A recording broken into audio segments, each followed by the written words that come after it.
You're an actor, reading a lot of scripts. I imagine you've been writing for a long time. Did being involved with games inform your writing style at all?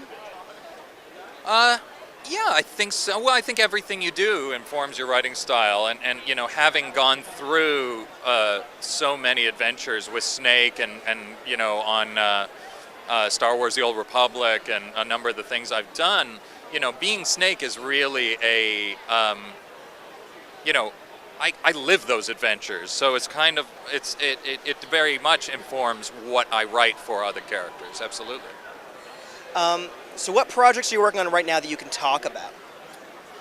Well, I have a movie set up to direct this summer called Wolves, so hopefully that will go. We're all financed and it's looking good, but you never know what's going to happen.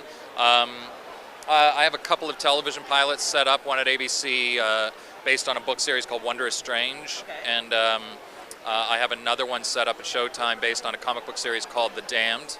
I have a movie that I starred in last year called The Devil's Mile, a little horror movie, which is coming out at the end of the year. So, yeah, a number of cool things. Yeah. Do you think that film actors, because everyone's kind of moving to games now a little bit, you got Ben Kingsley, you got these people coming over, do you think that there are any mistakes that actors make when they're moving to an interactive medium?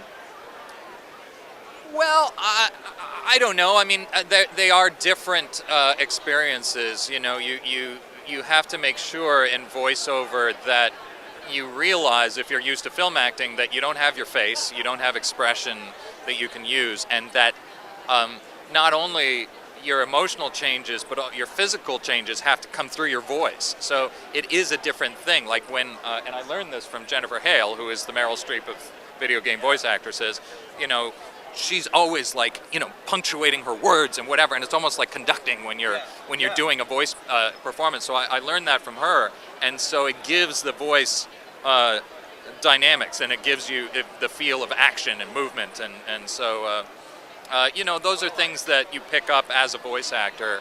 But I mean, any great actor can learn that. It just, it takes experience. I got one more question.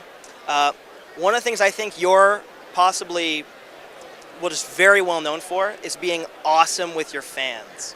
And a lot of times, if you're a voice actor and you actually do the same voice a lot, it can get understandably kind of irritating. How do you, what's your perspective on that? I mean, you're uniquely wonderful to be around. Well, thank you. You're wonderful to be around.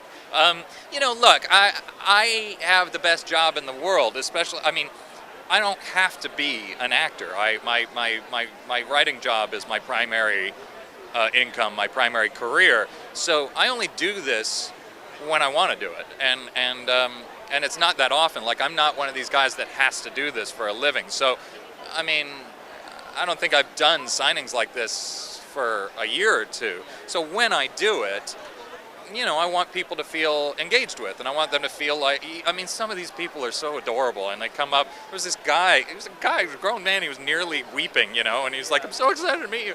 So I want them to have a chance to feel like we hung out and interacted, and if I can do the voice for them, and make them happy, then, I'll do it. Yeah. And it's no big deal. If I had to do it 50 times a year, it might get tiresome and I might get jaded, but fortunately I don't. I do it when I want, and I have what I like to call the perfect level of fame. I come here and I get to be the Beatles, I walk out the door and nobody knows who I am, and it's pretty great.